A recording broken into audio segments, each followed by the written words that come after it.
को ऑफर की है कि जी हम बात करना चाहते हैं, और उसके बाद बड़े नाराज हैं कि जी कोई जवाब नहीं आ रहा, कोई रिप्लाई नहीं कर रहा। अब पर एक चीज शहबाज शरीफ साहब कह रहे हैं कि हम हिंदुस्तान के साथ बात करना चाहते हैं। दूसरा, भारत से बात करना आपकी मजबूरी है, भारत की मजबूरी नहीं है, जवाब क्यों देंगे वो? और दूसरा, कौन से आपने कॉन्क्रीट स्टेप्स लिए हैं? I think that is going to be one of the campaign promises. वो राइट। एजेंडा सेट कर रहे हैं अपनी कैंपेन के लिए कि हम जीत कर आए तो हम जाके बस मैं गले लगा लूंगा नरेंद्र मोदी को। और जिस तरह अगले दिन जब श्रीलंका के प्राइम मिनिस्टर गए थे भारत के दौरे पे, तो वहां पे ये बड़ी चीज डिस्कस की गई कि हमारी सिमिलैरिटीज हैं उनके साथ। सितंबर में है G20, जी। तो he could have said this in the SCO की समिट में ना। नमस्कार दोस्तों। तो पाकिस्तान की जो सरकार है एक हफ्ते की बची हुई है, और जो पाकिस्तान के प्रधानमंत्री है वो कह रहे हैं हम भारत के साथ बात करना चाहते हैं। पर मैं आपको बता दूं, भारत की तरफ से कोई भी जवाब नहीं आया है और न ही भारत इनको जवाब देने वाला है, क्योंकि पाकिस्तान भीख मांग मांग कर थक गया है और अब ये चाहता है भारत भी इन्हें भीख दे, और ऐसा नहीं होने वाला। तो इस पर जो पाकिस्तान के लोग हैं उनका भी रिएक्शन आया है। उन्होंने क्या बोला इस पर आप देखिए। को ऑफर की है कि जी हम बात करना चाहते हैं, और उसके बाद बड़े नाराज हैं कि जी कोई जवाब नहीं आ रहा, कोई रिप्लाई नहीं कर रहा। आपके ख्याल से क्या उनको इस वक्त बात करनी चाहिए थी? मेरे ख्याल में ये इस सेंचुरी का एक बड़ा जोक है। ये एटलीस्ट इस साल का सबसे बड़ा जोक है कि आपके चंद घंटे रह गए हैं और आप अमन की बात कर रहे हैं भारत के साथ। सबसे पहले तो आपका टाइमिंग, और दूसरा ये बताएं कि आप जब बाहर के दौरों पे जाते हैं, लोग आपसे, आपकी सिविलियन गवर्नमेंट से तो बात नहीं करते, कर्जा भी नहीं देते आपको। वो कहते हैं भाई आर्मी वाले भाईजान आए तो वो साइन वो करेंगे। चाइना भी वो कहता है कि हमारे भारत जो आपके आर्मी वाले भाईजान आए तो वो साइन करें। तो भारत किस तरह आपसे बात करेगा भाई? दूसरा, भारत से बात करना आपकी मजबूरी है, भारत की मजबूरी नहीं है, जवाब क्यों देंगे वो? और दूसरा, कौन से आपने कॉन्क्रीट स्टेप्स लिए हैं इत्मीनान को बहाल करने के लिए?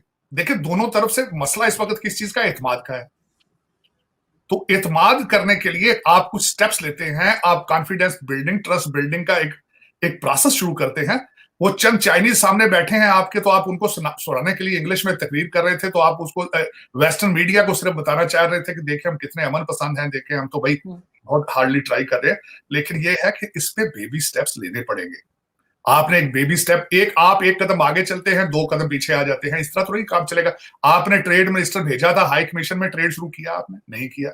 दूसरा ये कि वो उनको एतराजात है, वो हर जगह पे जाके उन्होंने कहा कि टेररिज्म को बंद करें अपने अंदर से। आपने उसके लिए कौन से स्टेप्स लिए जो वो एतमाद की फजा बहाल हो? तो ये सारी चीजें करनी होंगी। और दूसरा, मेरे ख्याल में ये पोर्टफोलियो आपका है नहीं है सिविलियन गवर्नमेंट का, डिफेंस का। ये डिफेंस के अंदर आता है और डिफेंस को ही इसको डील करना होगा। बैक चैनल, चाहे डिप्लोमेसी में जाएं, चाहे जिस तरह भी करें, ट्रस्ट बिल्डिंग फैक्टर को एड्रेस करें। और मेरे ख्याल में जिस तरह मैंने आपको कहा, इसकी सबसे बड़ी जो तरीकाकार मुझे नजर आता है, बैकडोर डिप्लोमेसी शुरू करें, बैकडोर चैनल डिप्लोमेसी, और एक दूसरे के इत्मीनान को बहाल करने का जो है वो स्टेप्स लेकर फिर इन चीजों पे आए। ये इस तरह एक पॉलिटिकल स्टेटमेंट लग रही है, ये सियासी स्टेटमेंट है। इससे आगे इसका मेरे ख्याल में क्या जवाब होगा?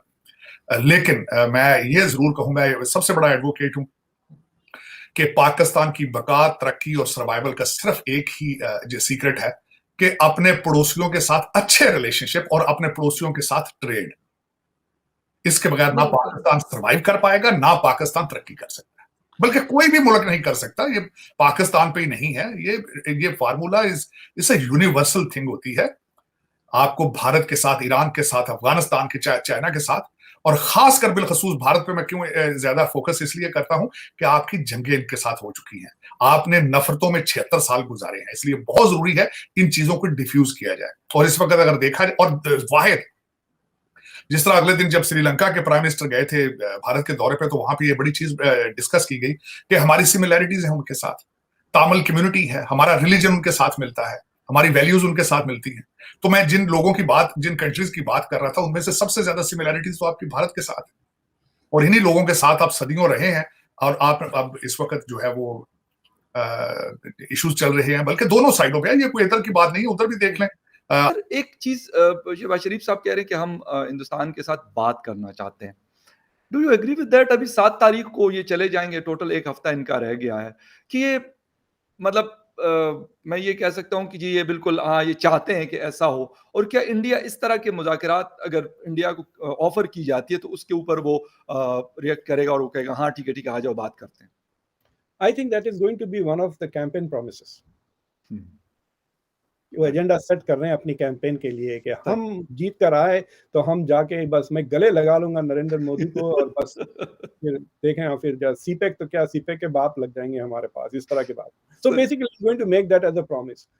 देखिए, आपको याद है पिछले साल उन्होंने यूएई में जाके भी यही बात की थी कि हमने जंगों से सबक सीख ली है and we there is no हाँ, पॉइंट। हाँ, हाँ, फिर उन्होंने यूएई को भी इनवाइट किया कि आप मीडिएट करें इस इश्यू को। जी, तो जब हमने समझा था कि दिस वाज़ अंडर यूएई's प्रेशर क्योंकि उनको पैसे चाहिए था यूएई ने बाद में दिया ना $1 बिलियन ट्रांसफर बिल्कुल किया दिया, फॉर बिल्कुल आईएमएफ। सो और UAE is very close to India, I2U2 का भी हिस्सा है। अब बिल्कुल फ्रांस है। के साथ जो डील्स बने उसमें भी यूएई का हिस्सा है। UAE is investing in Kashmir and India वगैरह। तो जब मैं ये समझा था कि यूएई के प्रेशर के अंदर उन्होंने शहबाज शरीफ ने ये कहा, फिर वापस आते ही मिलिट्री ने रिवर्स कर दिया ना वो पॉलिसी।